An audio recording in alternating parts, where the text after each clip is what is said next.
इंसान से भगवान बनने तक का सफर। नमस्कार दोस्तों, हाल ही में आपने एक इंटरव्यू देखा होगा जहां हमारे प्रधानमंत्री मोदी जी ने ये कहते हुए दिखाई देते हैं कि वो बायोलॉजिकल नहीं यानी जैविक रूप से पैदा नहीं हुए। मुझे लगता था कि शायद बायोलॉजिकली मुझे जन्म दिया गया है। माँ के जाने के बाद मैं कन्विंस हो चुका हूँ कि परमात्मा ने मुझे भेजा है, बल्कि भगवान ने उन्हें एक खास मकसद के लिए नीचे भेजा है। अब सोशल मीडिया पर लोग इसका मजाक उड़ा रहे हैं, लेकिन क्या आपने कभी सोचा है कि एक आम इंसान में ऐसा कॉन्फिडेंस आता कहां से है? कैसे वाडनगर रेलवे स्टेशन पर एक चाय बेचने वाला लड़का आज खुद को ईश्वर का दूत और पूरी दुनिया का विश्व गुरु समझने लगा है? आज के इस वीडियो में हम इतिहास के उस परतों को खोलेंगे और इस अविश्वसनीय सफर की पूरी क्रोनोलॉजी को समझेंगे। वीडियो बहुत इंटरेस्टिंग होने वाली है, इसे अंत तक जरूर देखिएगा और अच्छा लगे तो अपने दोस्तों के साथ शेयर जरूर कीजिएगा।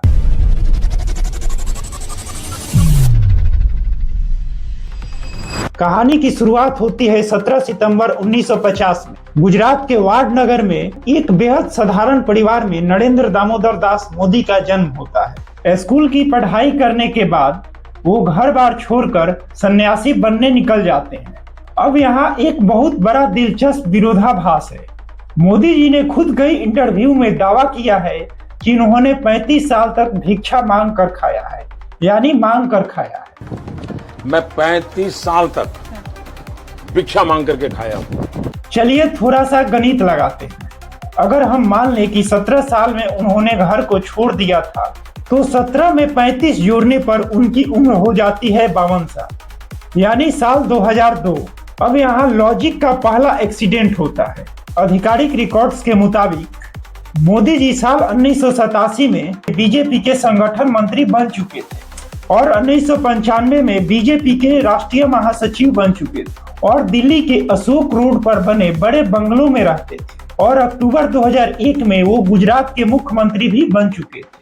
तो लॉजिक यहाँ ये कहता है कि वो सीएम रहते हुए भी और बीजेपी के राष्ट्रीय महासचिव रहते हुए भी क्या वो भिक्षा मांग रहे थे या फिर जनता के सामने फकीरी की छवि बेचने के लिए इस 35 साल के आंकड़े को पीआर मशीन में थोड़ा बढ़ा चढ़ाकर पेश किया गया। असल में आरएसएस के प्रचारकों के रूप में वो अपने शुभचिंतकों के घरों में भोजन किया करते थे, जिसे उन्होंने एक भावुक ट्विस्ट देकर 35 साल की भिक्षा में बदल दिया। अब आते हैं कहानी की सबसे बड़े लॉजिकल पैराडॉक्स पर। जो इंसान दावा करता है कि उसके पास कुछ नहीं था, वो 1990 के दशक में जब भारत में उदारीकरण नया नया आया था, पासपोर्ट और वीजा मिलना बेहद मुश्किल था और डॉलर के मुकाबले रुपया बहुत कमजोर था। वो अचानक अमेरिका के अलग अलग शहरों में घूम रहे थे। लॉजिकली सोचिए, उस जमाने में जब एक आम भारतीय के लिए अमेरिका जाना एक सपने से कम नहीं था, तब एक फकीर और आरएसएस के प्रचारक के पास अमेरिका के महंगे हवाई टिकट, होटल और वीजा के पैसे कहां से आए? इसका जवाब छुपा है अटलांटिक काउंसिल में, एक अमेरिकन प्रोग्राम और उनकी शुरुआती एनआरआई समर्थकों के नेटवर्क में। आरएसएस और बीजेपी उन्हें भविष्य के नेता के तौर पर तैयार कर रही थी। उन्होंने पश्चिमी देशों की राजनीति, टेक्नोलॉजी और मीडिया मैनेजमेंट को समझने के लिए अमेरिका भेजा गया था। सोचिए, जो इंसान आज डिजिटल इंडिया की बात कर रहा है, उसने 1993 में ही व्हाइट हाउस के सामने खड़े होकर मीडिया के सामने पोज दे दिया था।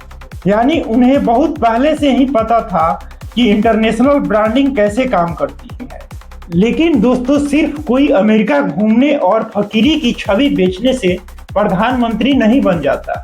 मोदी जी को राष्ट्रीय स्तर पर एक ऐसी छवि चाहिए थी जो उन्हें लाल कृष्ण आडवाणी या अटल बिहारी वाजपेयी जैसे गद्दार नेताओं के बीच भी एक यूनिक सेलिंग प्रोपोजिशन दे सके। और वो टर्निंग पॉइंट आया साल 2002 में, गोधरा कांड। गोधरा में साबरमती एक्सप्रेस के बोगियों को जलाया गया, जिसमें कई निर्दोष कार सेवक मारे गए। इसके बाद पूरे गुजरात में भयानक दंगे भड़क उठे। तत्कालीन प्रधानमंत्री अटल बिहारी वाजपेयी ने मोदी जी को राजधर्म पालन करने की सलाह दी। अब यहाँ एक पॉलिटिकल लॉजिक को समझिए। मुख्यमंत्री के तौर पर कानून व्यवस्था न संभाल पाना प्रशासनिक विफलता फेलियर माना जाता है। सामान्य तौर पर ऐसे में किसी भी नेता का करियर खत्म हो जाता है, लेकिन मोदी जी ने इस क्राइसिस को एक पॉलिटिकल अपॉर्चुनिटी में बदल दिया। उन्होंने इस विफलता को गुजराती अस्मिता और हिंदुओं पर संकट के नैरेटिव से रिप्लेस कर दिया। उन्होंने खुद को गुजरात के गौरव और हिंदू हृदय सम्राट के गौरव के रूप में पेश किया। जो सेकुलर मीडिया उनकी आलोचना कर रहा था, मोदी जी ने उसका इस्तेमाल विक्टिम कार्ड खेलने के लिए किया। देखिए, दिल्ली का मीडिया गुजरात को बदनाम करने की कोशिश कर रही है। इसका नतीजा यह हुआ कि गुजरात की जनता को यह लगने लगा कि यही वो लौह पुरुष हैं जो उनके हितों की रक्षा कर सकते हैं।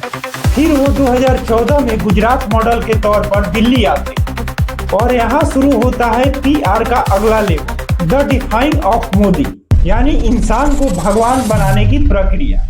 जनता के दिलों में खुद को एक युग पुरुष स्थापित करने की प्रक्रिया। और इसकी शुरुआत साल 2014 में वाराणसी चुनाव से हुई, जब उन्होंने कैमरे के सामने बेहद ही भावुक अंदाज में ये कहा, न मैं यहाँ आया हूँ, ना मुझे किसी ने यहाँ भेजा है, मुझे तो माँ गंगा ने बुलाया।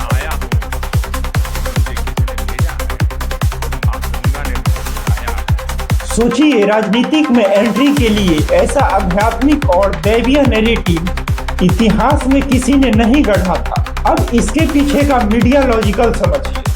किसी भी लोकतंत्र में मीडिया का काम होता है सत्ता से सवाल पूछना, बेरोजगारी पर, GDP पर और महंगाई पर। लेकिन यहाँ मीडिया ने एक नया लॉजिकल इजाद किया। उन्होंने जनता का ध्यान असल मुद्दों से भटकाने के लिए मोदी जी को महामानव की तरह पेश किया। मोदी जी थकते क्यों नहीं हैं? क्योंकि वो आम इंसानों की तरह नहीं है।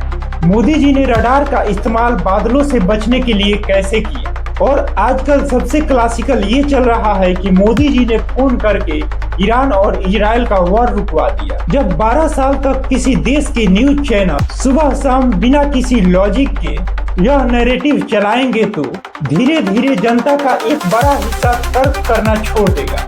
और जब जनता तर्क करना छोड़ देती है, तभी नेता को कैमरे के सामने ये कहने की हिम्मत हो पाती है कि मैं बायोलॉजिकल नहीं, मुझे साक्षात परमात्मा ने भेजा है। मुझे लगता था कि शायद बायोलॉजिकली मुझे जन्म दिया गया है। माँ के जाने के बाद मैं कन्विंस हो चुका कि परमात्मा ने मुझे भेजा। दोस्तों, क्या इस पूरे सफर का कोई असली लॉजिक, चाय की दुकान से लेकर संसद तक और सीधे भगवान बनने तक का यह सफर कोई दैवीय चमत्कार है? यह एक बेहद सोची समझी लॉन्ग टर्म PR स्ट्रेटजी और बेहतरीन कॉर्पोरेट फंडिंग, मीडिया मैनेजमेंट और जनता के इमोशन के साथ खेलने की कला का नतीजा है। लॉजिक बहुत सिंपल है। जब तक आप उनके दावों पर सवाल नहीं उठाएंगे, गणित नहीं लगाएंगे और टाइमलाइन को नहीं जोड़ेंगे, तब तक हर चुनाव में एक नया अंधविश्वास आपके सामने परोस दिया जाएगा।